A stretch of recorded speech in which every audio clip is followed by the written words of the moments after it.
हरे कृष्णा दोस्तों, मैं आज आपके सामने श्री सत्यनारायण व्रत कथा की पूजन सामग्री, पूजन विधि तथा सत्यनारायण भगवान की कथा प्रस्तुत कर रही हूँ। पूजन सामग्री: आम के पत्ते, सोने की प्रतिमा, यज्ञोपवीत वस्त्र, गुलाब का फूल, दीपक, तुलसी दल, पान, पंचामृत, दूध, दही, घृत, शहद, शक्कर, केसर, बंदरवार, केले के पत्ते, पंचपल्लव, कलश, पंचरत्न, चावल, कपूर, धूप, पुष्पों की माला, श्रीफल, ऋतुफल, अंगवस्त्र, नवेद, कलावा। अब पूजन विधि: व्रत करने वाला पूर्णिमा संक्रांति के दिन सायकाल को स्नान आदि से निवृत्त होकर पूजा स्थान में आसन पर बैठकर श्रद्धापूर्वक श्री गणेश, गौरी, वरुण आदि सब देवताओं का ध्यान करके पूजन करे और संकल्प करे कि सत्यनारायण स्वामी का पूजन तथा कथा सदैव श्रवण करूँगा। पुष्प हाथ में लेकर सत्यनारायण का ध्यान करें। यज्ञोपवीत पुष्प, धूप, नवेद आदि से युक्त होकर स्तुति करें। हे भगवान, मैंने श्रद्धापूर्वक फल, जल आदि सब सामग्री आपको अर्पण की है, इसे स्वीकार कीजिए। आपको मेरा बारंबार नमस्कार है। इसके बाद ही सत्यनारायण भगवान की कथा पढ़ें अथवा श्रवण करें। श्री सत्यनारायण कथा का पहला अध्याय। एक समय नैमिष पारायण तीर्थ में शौनकादि 88,000 ऋषियों ने श्री सूत जी से पूछा, हे प्रभु, इस कलयुग में वेद विद्या रहित मनुष्यों को प्रभु भक्ति किस प्रकार मिलेगी तथा उनका उद्धार कैसे होगा? हे श्रेष्ठ मुनि, कोई ऐसा तप कहिए जिससे थोड़े समय में पुण्य प्राप्त होवे तथा मनवांछित फल मिले। वह कथा हमारी सुनने की इच्छा है। सर्वशास्त्र ज्ञाता श्री सूत जी बोले, हे वैष्णव में पूज्य, आप सबने प्राणियों के हित की बात पूछी है। अब मैं उस श्रेष्ठ व्रत को आप लोगों से कहूँगा जिस व्रत को नारद जी ने श्री लक्ष्मी नारायण से पूछा था और लक्ष्मीपति ने मुनि श्रेष्ठ नारद से कहा था। सो ध्यान से सुने। एक समय योगी राज नारद जी दूसरों के हित की इच्छा से अनेक लोकों में घूमते हुए मृत्यु लोक में आ पहुँचे। यहाँ अनेक योनियों में जन्मे हुए प्राय सभी मनुष्यों को अपने कर्मों के द्वारा अनेकों दुखों से पीड़ित देखकर सोचा, किस यत्न के करने से निश्चय ही दुखों का नाश हो सकेगा। ऐसा मन में सोचकर विष्णु लोक को गए। वहाँ श्वेत वर्ण और 4 भुजाओं वाले देवों के ईश नारायण को, जिनके हाथ में शंख, चक्र, गदा, पद्म थे तथा वरमाला पहने हुए थे, देखकर स्तुति करने लगे। हे भगवान, आप अत्यंत शक्ति से संपन्न हैं। मन तथा वाणी भी आपको नहीं पा सकती। आपका आदि मध्य अंत नहीं। निर्गुण स्वरूप सृष्टि के कारण भक्तों को दुखों को नष्ट करने वालों हो, आपको मेरा नमस्कार है। नारद जी से इस प्रकार की स्तुति सुनकर विष्णु भगवान बोले, हे मुनिश्रेष्ठ, आपके मन में क्या है? आपका किस काम के लिए आगमन हुआ है? निसंकोच कहो। तब नारद जी बोले, मृत्यु लोक में सब मनुष्य जो अनेक योनियों में पैदा हुए हैं, अपने अपने कर्मों के द्वारा अनेक प्रकार से दुखों से दुखी हो रहे हैं। हे नाथ, यदि आप मुझ पे दया रखते हैं तो बतलाइए, उन मनुष्य के सब दुख थोड़े से ही प्रयत्न में कैसे दूर हो सकते हैं? श्री भगवान बोले, हे नारद, मनुष्य की भलाई के लिए तुमने बहुत अच्छी बात पूछी है। जिस काम के करने से मनुष्य मोह से छूट जाता है वह मैं कहता हूँ, सुनो। बहुत पुण्य देने वाला स्वर्ग तथा मृत्यु लोक दोनों में दुर्लभ एक उत्तम व्रत है। आज मैं प्रेमवश होकर तुमसे कहता हूँ, सत्यनारायण का व्रत अच्छी तरह विधान पूर्वक करके मनुष्य तुरंत ही यहाँ सुख भोग कर मरने पर मोक्ष को प्राप्त होता है। श्री भगवान के वचन सुनकर नारद जी बोले, उस व्रत का क्या फल है, क्या विधान है, किसने यह व्रत किया और किस दिन यह व्रत करना चाहिए? विस्तार से कहो। भगवान बोले, दुख शोक आदि को दूर करने वाला, धन धान्य को बढ़ाने वाला, सौभाग्य तथा संतान को देने वाला यह व्रत सब स्थानों पर विजय कराने वाला है। भक्ति और श्रद्धा के साथ किसी भी दिन मनुष्य श्री सत्यनारायण की शाम के समय ब्राह्मणों और बंधुओं के साथ धर्मपरायण होकर पूजा करे। भक्ति भाव से नैवेद्य, केले का फल, घी, गेहूँ का चूर्ण सवाया लेवे। गेहूँ के अभाव में साठी का चूर्ण, शक्कर तथा गुड़ ले। सब भक्षण योग्य पदार्थ जमा करके भगवान को अर्पण करे तथा बंधुओं सहित ब्राह्मणों को भोजन करावे। उसके पश्चात स्वयं भोजन करे। नृत्य, गीत आदि का आचरण कर सत्यनारायण भगवान का स्मरण करता हुआ समय व्यतीत करे। इस तरह व्रत करने पर मनुष्य की इच्छा निश्चय पूरी होती है। विशेषकर कलिकाल में मृत्यु लोक में यही मोक्ष का सरल उपाय है। बोलो श्री सत्यनारायण भगवान की जय। सत्यनारायण व्रत कथा का प्रथम अध्याय संपूर्ण। अध्याय दूसरा। सूत जी बोले, ऋषियों, जिसने पहले समय में इस व्रत को किया उसका इतिहास कहता हूँ, ध्यान से सुनो। सुंदर काशीपुरी नगरी में एक अत्यंत निर्धन ब्राह्मण रहता था। वह भूख और प्यास से बेचैन हुआ नित्य पृथ्वी पर घूमता था। ब्राह्मणों से प्रेम करने वाले भगवान ने ब्राह्मण को दुखी देखकर बूढ़े ब्राह्मण का रूप धरकर उसके पास जाकर आदर से पूछा, हे विप्र, नित्य दुखी हुआ पृथ्वी पर क्यों घूमता है? श्रेष्ठ ब्राह्मण, यह सब मुझसे कहो, मैं सुनना चाहता हूँ। ब्राह्मण बोला, मैं निर्धन ब्राह्मण हूँ, भिक्षा के लिए पृथ्वी पर फिरता हूँ। हे भगवान, यदि आप इसका उपाय जानते हो तो कृपया कर कहो। वृद्ध ब्राह्मण बोला कि श्री सत्यनारायण भगवान मनवांछित फल देने वाले हैं, इसलिए हे ब्राह्मण, तो उनका पूजन कर, जिसके करने से मनुष्य सब दुखों से मुक्त हो जाता है। ब्राह्मण को व्रत का सारा विधान बतलाकर बूढ़े ब्राह्मण का रूप धारण करके वाले श्री सत्यनारायण भगवान अंतर ध्यान हो गए। जिस व्रत को वृद्ध ब्राह्मण ने बतलाया है मैं उसको करूँगा, यह निश्चय करने पर उसे रात को नींद नहीं आई। वे सवेरे उठ सत्यनारायण के व्रत का निश्चय कर भिक्षा के लिए चला। उस दिन उसको भिक्षा में बहुत सा धन मिला, जिससे बंधु बांधवों के साथ उसने सत्यनारायण का व्रत किया। इसके करने से वह विप्र सब दुखों से छूटकर अनेक प्रकार की संपत्तियों से युक्त हुआ। उस समय से वह विप्र हर मास व्रत करने लगा। इस तरह सत्यनारायण भगवान के व्रत को जो करेगा वह सब पापों से छूटकर मोक्ष को प्राप्त होगा। आगे जो भी पृथ्वी पर सत्यनारायण का व्रत करेगा वह मनुष्य सब दुखों से छूट जाएगा। इस तरह नारद जी से नारायण का कहा हुआ ये व्रत मैंने तुमसे कहा। हे विप्रो, मैं अब और क्या कहूँ? ऋषि बोले, हे मुनीश्वर, संसार में इस विप्र से सुनकर किस किसने इस व्रत को किया, हम सब सुनना चाहते हैं।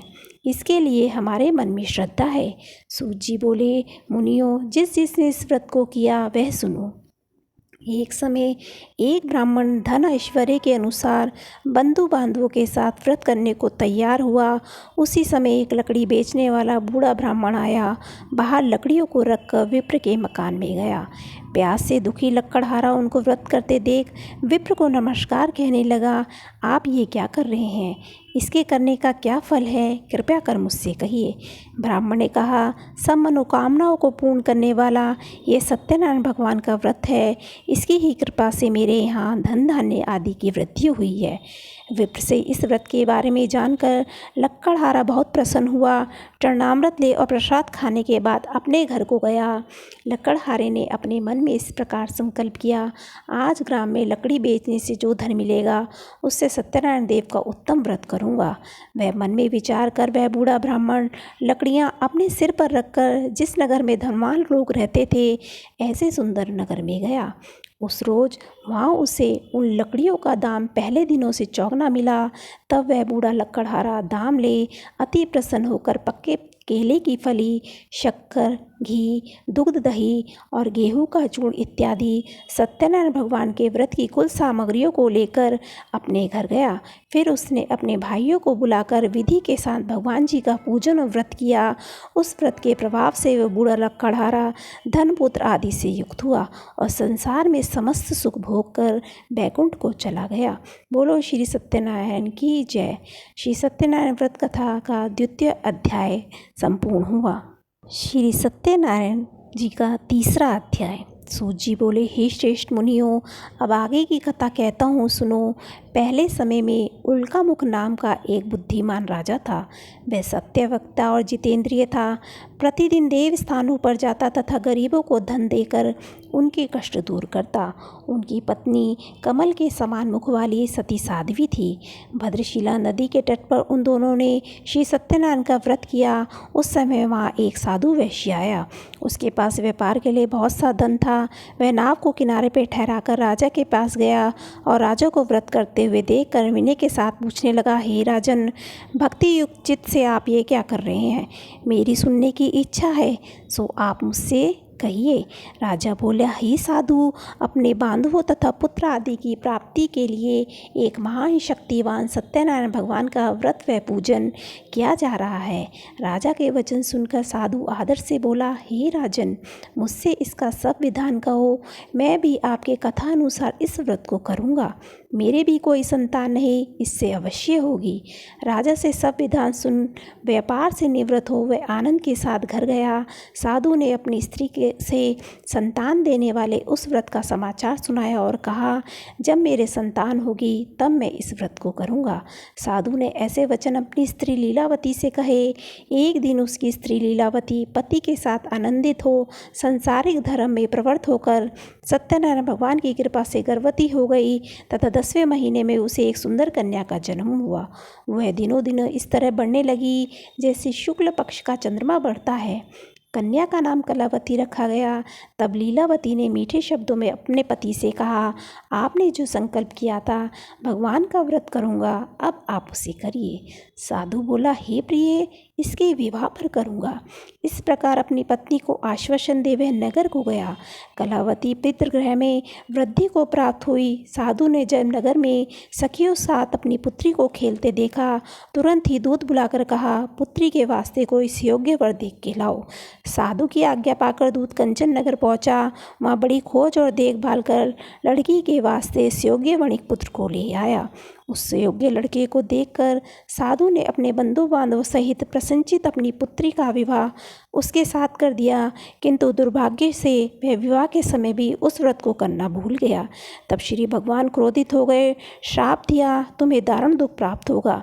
अपने कार्य में कुशल साधु बनिया जमाता सहित समुद्र के समीप स्थित रतनपुर नगर में आया और वह दोनों ससुर जमाई चंद्रकेतु राजा के उस नगर में व्यापार करने लगे। एक दिन भगवान सत्यनारायण की माया से प्रेरित कोई चोर राजा का धन चुरा कर भागा जा रहा था, किंतु राजा के दूतों को आता देखकर चोर ने घबराकर भागते हुए राजा के धन को वहीं चुपचाप रख दिया जहां वो ससुर जमाई ठहरे थे। तब दोनों दूतों ने उस साधु वैश्यों के पास राजा के धन को रखा देखा। दोनों बांध कर ले गए। प्रसन्नता से दौड़ते हुए राजा के समीप जाकर कहा, ये दो चोर हम पकड़ लाए हैं, देखकर आज्ञा दे। तब राजा की आज्ञा से उनको कठिन कारावास में डाल दिया, उनका सब धन छीन लिया। सत्यनारायण भगवान के श्राप द्वारा उनकी पत्नी भी घर पर बहुत दुखी हुई, पर घर पर जो धन रखा था चोर चुरा ले गए। शारीरिक व मानसिक पीड़ा, भूख प्यास से अति दुखित हो अन्न की चिंता में कलावती एक ब्राह्मण के घर गई। वहाँ उसे सत्यनारायण भगवान का व्रत होते देखा। फिर कथा सुनी, प्रसाद ग्रहण कर रात को घर आई। माता ने कलावती से कहा, पुत्री, अब तक कहाँ रही, तेरे मन में क्या है? कलावती बोली, हे माता, मैंने एक ब्राह्मण के घर श्री सत्यनारायण भगवान का पूजन देखा। कन्या के वचन सुनकर लीलावती भगवान के पूजन की तैयारी करने लगी। लीलावती ने परिवार और बंधुओं सहित श्री सत्यनारायण भगवान की पूजा किया और वर मांगा, मेरे पति और दामाद शीघ्र आ जाएं। साथ ही प्रार्थना की, हम सबका अपराध क्षमा करो। सत्यनारायण भगवान इस व्रत से संतुष्ट हो गए। राजा चंद्रकेतु को स्वप्न दर्शन देकर कहा, हे राजन, दोनों वैश्यों को प्रातः ही छोड़ दो। उनका सब धन जो तुमने ग्रहण किया है दे दो, नहीं तो मैं तेरा धन, राज्य, पुत्र आदि सब नष्ट कर दूंगा। राजा से ऐसे वचन कहकर भगवान अंतर ध्यान हो गए। प्रातःकाल राजा चंद्रकेतु ने सभा में अपना स्वप्न सुनाया। फिर दोनों वणिक पुत्रों को कारागार से मुक्त कर सभा में बुलाया। दोनों ने आकर राजा को नमस्कार किया। राजा मीठे वचनों में बोला, हे महाभाव, भावी वर्ष ऐसा कठिन दुख प्राप्त हुआ, अब तुम्हें कोई भय नहीं। ऐसा कहकर राजा ने उनको नए नए वस्त्र आभूषण पहनाए। उनका जितना धन लिया था उससे दूना धन देकर आदर सहित विदा किया। दोनों वैश्य अपने घर कर चल दिए। बोलो श्री सत्यनारायण भगवान की जय। सत्यनारायण व्रत कथा का 3रा अध्याय संपूर्ण। 4था अध्याय। सूत जी बोले, वैश्य ने मंगलाचार करके यात्रा आरंभ की और अपने नगर को चला। थोड़ी दूर निकलने पर दंडी वेशधारी सत्यनारायण ने उनसे पूछा, हे साधु, तेरी नाव में क्या है? अभिमानी वणिक हंसता हुआ बोला, हे दंडी, आप क्यों पूछते हैं? क्या धन लेने की इच्छा है? मेरी नाव में तो बेल और पत्ते भरे हैं। वैश्य का कठोर वचन सुनकर भगवान बोले, तुम्हारा वचन सत्य हो। दंडी ऐसा कहकर वहाँ से दूर चले गए। कुछ दूर जाकर समुद्र के किनारे बैठ गए। दंडी के जाने पर वैश्य ने नित्य क्रिया करने के बाद नाव को उठी देखकर अचंभा किया और नाव में बेल पत्ते देखकर मूर्छित हो जमीन पर गिर पड़ा। फिर मूर्छा खुलने पर अत्यंत शोक करने लगा। उसका दामाद बोला, आप शोक न करें, ये दंडी का श्राप है, अतः हमें उनकी शरण में चलना चाहिए, तभी हमारी मनोकामना पूर्ण होगी।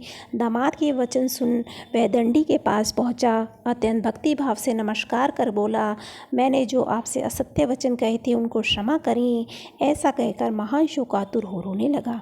तब दंडी भगवान बोले, हे मणिपुत्र, मेरी आज्ञा से बार बार तुम्हें दुख प्राप्त हुआ, तू मेरी पूजा से विमुख हुआ। साधु बोला, हे भगवान, आपकी माया से ब्रह्मा आदि भी आपके रूप को नहीं जानते, तब मैं अज्ञानी कैसे जान सकता हूँ। आप प्रसन्न होइए, मैं सामर्थ्य के अनुसार आपकी पूजा करूँगा। मेरी रक्षा करो, पहले के समान नौका में धन भर दो। उसके भक्ति युक्त वचन सुनकर भगवान प्रसन्न हो उसकी इच्छा अनुसार वर देकर अंतर्ध्यान हो गए। तब उन्होंने नाव पर आकर देखा कि नाव धन से परिपूर्ण है। फिर वह भगवान सत्यनारायण का पूजन कर साथियों सहित अपने परिवार नगर को चला। जब अपने नगर के निकट पहुंचा तब दूत को घर भेजा। दूत ने साधु के घर जाकर उस स्त्री से नमस्कार किया और कहा, साधु अपने दामाद सहित इस नगर के समीप आ गए हैं। ऐसा वचन सुन साधु की स्त्री ने बड़े हर्ष के साथ सत्यदेव का पूजन कर पुत्री से कहा, मैं अपने पति के दर्शन को जाती हूँ, तू कार्य पूर्ण कर शीघ्र आ। माता के ऐसे वचन सुनकर कलावती प्रसाद छोड़कर पति के पास गई। प्रसाद की अवज्ञा के कारण सत्यदेव ने रुष्ट हो उसके पति को नाव सहित पानी में डुबो दिया। कलावती अपने पति को न देखकर रोती हुई जमीन पर गिर पड़ी। इस तरह नौका को डूबा हुआ कन्या को रोता देख साधु दुखित हो बोला, हे प्रभु, मुझसे मेरे परिवार से जो भूल हुई इसे क्षमा करो। उसके दीन वचन सुन के सत्यदेव प्रसन्न हो गए और आकाशवाणी हुई, हे साधु, तेरी कन्या मेरे प्रसाद को छोड़कर आई है, इसलिए इसका पति अदृश्य हुआ है। यदि वह घर जाके प्रसाद खाकर लौटे तो इसे पति अवश्य मिलेगा। ऐसी आकाशवाणी सुनकर कलावती ने घर पहुंचकर प्रसाद खाया, फिर आकर पति के दर्शन किए। तत्पश्चात साधु ने बांधवों सहित सत्यदेव का विधि पूर्वक पूजन किया। इस लोक में सुख भोगकर अंत में स्वर्लोक को गया। श्री सत्यनारायण की जय। श्री सत्यनारायण व्रत कथा का चतुर्थ अध्याय संपन्न। पांचवा अध्याय। सूत जी बोले, हे ऋषियों, मैं और भी कथा कहता हूँ, सुनो। प्रजापालन में लिंग तुंग ध्वज नाम का एक राजा था। उसने भी भगवान का प्रसाद त्याग कर बहुत दुख पाया। एक समय वन में जाकर वन्य पशु को मारकर बड़ के पेड़ के नीचे आया। वहाँ उसने ग्वालों को भक्ति भाव से बांधवों सहित सत्यनारायण जी का पूजन करते देखा। राजा देखकर भी अभिमानवश वहाँ नहीं गया, ना नमस्कार ही किया। जब ग्वालों ने भगवान का प्रसाद उसके सामने रखा, वह प्रसाद को त्याग कर अपनी नगरी को चला गया। वहाँ उसने अपना सब कुछ नष्ट पाया। वह जान गया यह सब भगवान ने किया है। तब वह विश्वास कर ग्वालों के समीप गया और विधि पूर्वक पूजन कर प्रसाद खाया तो सत्यदेव की कृपा से पहले जैसा था वैसे हो गया। फिर दीर्घ काल तक सुख भोग कर मरने पर स्वर्लोक को गया। जो मनुष्य इस परम दुर्लभ व्रत को करेगा, भगवान की कृपा से उसे धन धान्य की प्राप्ति होगी। निर्धन धनी और बंदी बंधन से मुक्त होकर निर्भय हो जाते हैं।